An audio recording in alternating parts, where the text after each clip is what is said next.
And welcome. Our top story at this hour, the Pentagon investigation into the last U.S. drone strike conducted in Kabul has concluded that it was a tragic mistake but did not violate any laws. The strike had killed 10 innocent civilians, including 7 children. The report, although admitted to execution errors due to factors like confirmation bias and communication breakdown. The review done by Air Force Lieutenant General Sami did not recommend any disciplinary action. The investigation found no violation of law, including the law of war. Did find execution errors confirmed by combined with confirmation bias and communication breakdowns that regrettably led to civilian casualties.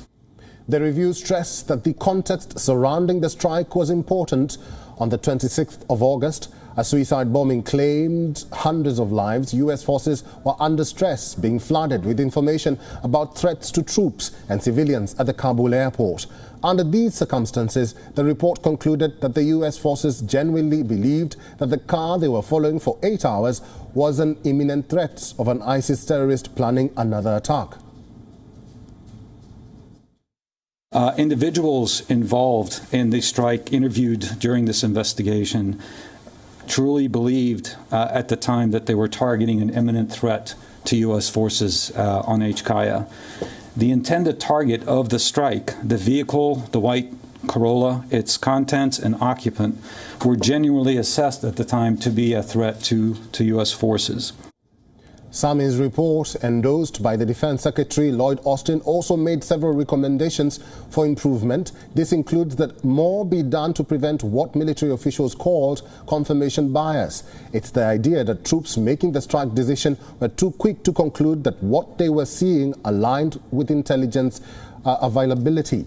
It recommended that people should be present to actively question such conclusions. Sami also recommended that the military improve its procedures to ensure that children and other innocent civilians are not present before launching a time-sensitive strike. Well, joining us live from Kabul is WION correspondent Anas Malik for more on this story. Good to see you, Anas Malik.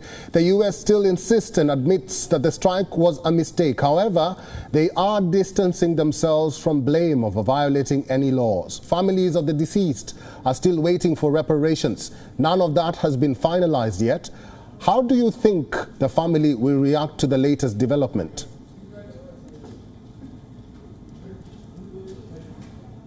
Well, I spoke to the family, Eric, and Emil Ahmadi, the brother of Zamirai Ahmadi, has stated that he is very upset and he's not happy or in conformity with the decision that was done by the U.S. admins.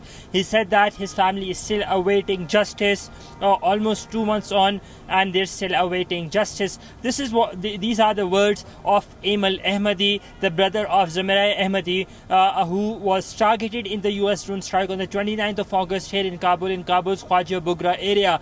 Emil himself lost his 3-year-old daughter in the U.S. drone strike, which has been called as a quote-unquote a mistake, but an honest mistake. The family has outrightly on previous occasions denied any involvement with the Islamic State or their brother having to do any linkages with the Islamic State, and they've come out very clear on that. In fact, they're still awaiting a formal contact, a formal apology from the U.S. admins. I spoke to Emil Ahmadi today.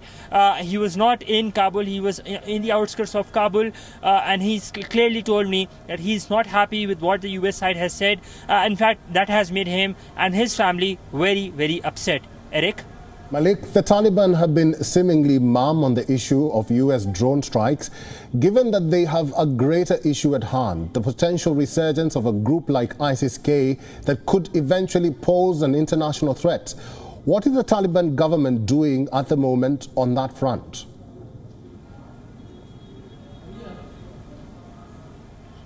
Well, there are operations after operations that are being launched, offensives that are being launched, renewed offensives that have been launched against the IS-K, but the IS continues to attack. 81 days since the Taliban have taken over the capital city of Kabul, and there have been 76 attacks, all against them. done by the Islamic State in these 81 states. So in these 81 days, that talks a lot about Islamic State's strength and how equipped they are, how well organized they are. The Taliban seem to be doing two things: one, downplay the threat of the IS; two, continue with these operations. But clearly, the Islamic State is there to give these signature statements that it will continue to be the biggest and rather the only military opposition to the Taliban here in Afghanistan, regardless of what their tall claims would be. Eric?